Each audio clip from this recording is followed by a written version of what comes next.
аз 20 تا 26 март тамоми хонандагони муассисаҳои таҳсилоти миёнаи умумии ҷумҳурӣ ба таътили баҳорӣ мебароянд ва чойраки сеюми таҳсил ҷамъбаст карда мешавад. дарс дар мактабҳои мамлакат аз 27 март оғоз мешавад.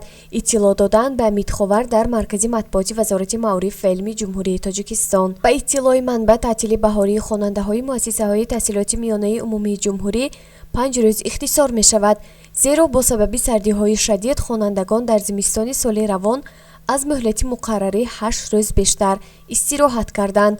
бояд тазаккур дод, ки қаблан бар асоси қарори Вазорати Маъриф ва илми ҷумҳурии Тоҷикистон таътили зимистона барои хонандагони муассисаҳои таҳсилоти миёнаи умумии ҷумҳурӣ ва муассисаҳои томактабӣ то 20 январ тамдид шуда буд.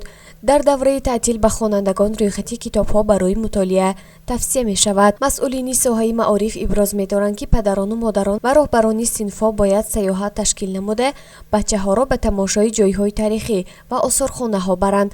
ҳамчунин роҳбарони синфҳо байни шогирдон сабқатҳои гуногуни шавқовар ороста бояд оид ба муҳтавои китобҳои хондаашон суҳбат гузаронанд.